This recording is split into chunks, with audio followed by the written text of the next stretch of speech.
Phones got small, but now they're getting big again. Samsung is leading the phablet charge and bucking the trend slightly by going above and beyond the competition, and with every creation telling consumers what they're wanting and needing out of a device. The Galaxy Note 2 is the second iteration of its monster smartphone that carves a unique mobile experience thanks to the S Pen, but I won't say it's the best mobile experience yet, but it is certainly defined by the experience. Let's take a look. With a slightly more boxed out face than the Galaxy S3, the Galaxy Note 2 is easily recognised as a top tier Android device from Samsung.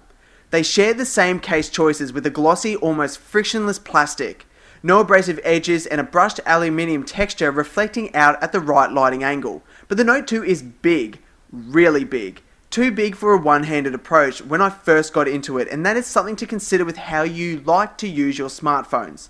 Time certainly helped blur this point, but ease of use came swinging back when I switched back to a smaller form factor. The front sees two hidden capacitive buttons guarding the physical home button and all protected in Gorilla Glass 2. The sides are a single dark reflective band with the micro USB charging port at the base of the device, the unlock button thoughtfully positioned lower down the right hand side than as usual, and this allowed for a comfortable hold. The headphone jack is up the top and the volume rocker on the left hand side. I really appreciated the seamless integration of the Note 2's most important feature, the S Pen, which is Samsung's magnetized tip stylus. It clips out and in with high fidelity, feels a perfect fit in hand, and brings back the glory days of the stylus driven devices. The rear panel is very sleek and minimalistic with a slight protrusion of the camera and a gap to easily remove the panel. The panel design is extremely thin and lightweight and gives accessibility to the micro SD card slot and the micro SIM card tray. You will need to be very mindful that you do get all the clips done back up when you replace the panel. The Note 2 doesn't win any prizes for thinness, but in use the total size felt alright for what you are getting in the display. But you will need to change the way you hold and handle such a beast. I applaud that the Note 2 isn't content on giving a rehashed spec sheet and throwing in an S Pen just to sweeten the deal. It pushes a very powerful experience thanks to the 1.6 GHz Equinox quad-core processor, a full 2GB of RAM, and the Mali 400MP GPU. What this did was deliver a swift, smooth transition through an OS that has so much going on, especially with the S Pen. It multitasks like no other, and gaming was amazing. But so was data speeds, call quality, data transmission in general. With 4G LTE, Bluetooth 4.0, NFC, and all of Samsung's time and effort with connecting devices wirelessly through Wi-Fi or S-Beam, the Note 2 is a multimedia companion. It ships in configurations of 16, 32, and 64GB, but remember you can expand it by up to another 64GB thanks to a micro SD card. This is all powered with a massive 3100 mAh battery, which would see me through 2 days of average use and well over a day still of heavy use.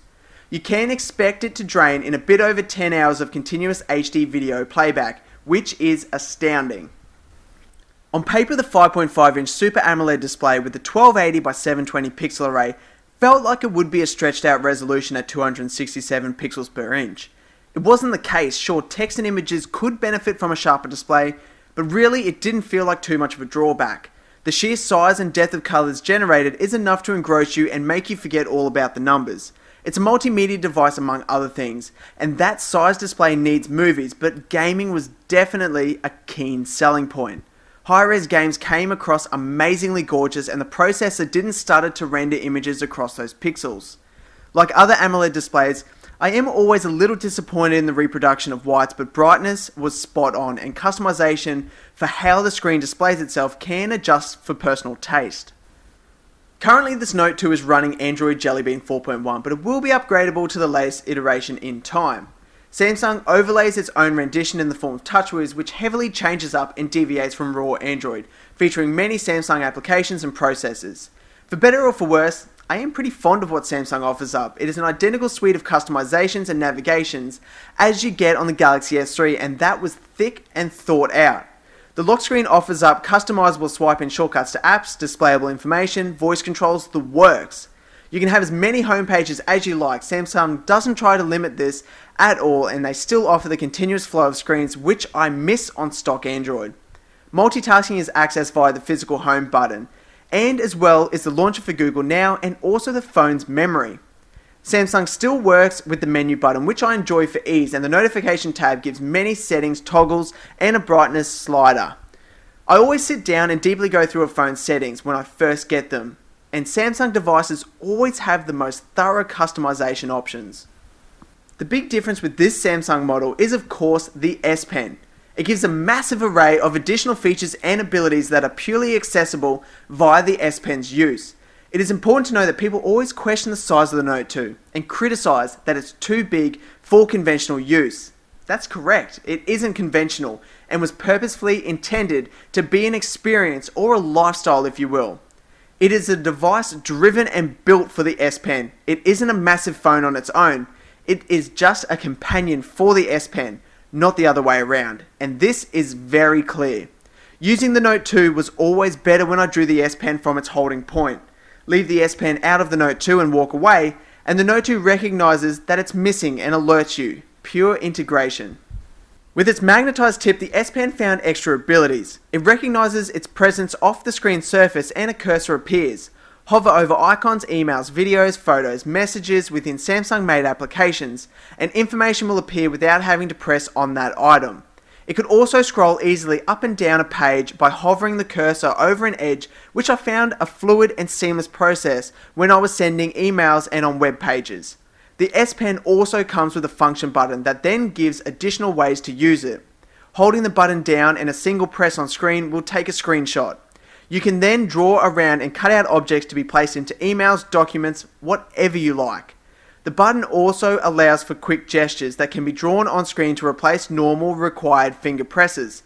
This is necessary as the S Pen will not register on capacitive menu and back buttons, which would have been far better. Detaching the S Pen during a phone call allows you to jot down notes and important information. Quick Command allows you to create shortcut gestures that will load predefined tasks, but it's handwriting that I use more than anything. Calendars get a touch of personality by handwriting notes and drawings onto occasions. Messages can be handwritten out and very accurately read even with my disgusting handwriting, and the S Note application gives a very robust suite of productivity tools to create documents on the go using the greater accuracy of the S Pen. It works so well, but I'd love to have just a little more friction on the S Pen's tip so that drawings could be a little bit more realistic. Another important feature of the software is multi-window that allows use of specific apps to work as two in customizable panels. If you need to quickly flick between important information on a web page, writing an email, creating a document, tweeting, or browsing YouTube, you can by holding down the back button to display what applications are available for this feature.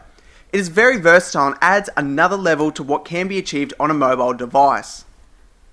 The sheer display size makes video watching a dream, but in case that isn't enough, DLNA integration is always there waiting. Samsung also includes the neat addition of pop-up video that allows a video to run in a smaller movable pane that I found myself frequently using. The 8-megapixel camera comes with a full software set, as most Android devices do. Samsung has fixed the settings bar to the top of the device with a shutter button at the bottom. It is very fast and accurate with its exposures. The quality is perfectly adequate, but I was never really taken back by its quality of everyday shots. It was the close-ups that displayed excellent depth of field. The 1.9 megapixel front-facing camera was very decent as well and certainly supported video chat excellently.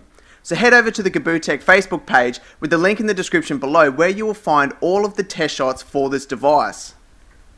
Love and hate Samsung all you want, but really they deliver a lot by comparison to their competitors. TouchWiz is so rich with additional features and customizations of Android that's hard to look past, particularly multimedia integration. I feel they need to make it a little bit more visually appealing in the near future, as it looks tired but value for money is definitely there. Same with their devices. The Note 2 is a perfect example of innovation, pushing the boundaries of premium tech and finding a need that we didn't know we wanted. The S Pen is a lifestyle, I must say, and using the Note 2 is an experience I didn't think I wanted, but I do now. The subtle features it integrates seamlessly, I don't want to live without, and I don't mind that I have to change up conventional smartphone usability to accommodate the massive size, because it's the massive size that gives me the experience I need. But they really only tap the surface of how the S Pen could and should be used with a mobile device, and I'm excited to see it blossom in its next iteration. The phablet trend is catching on, but without a stylus of sorts, I wouldn't want such a large mobile phone without the S Pen. Don't forget to like and subscribe. This has been Kurt from KABOOtech. Thanks for watching.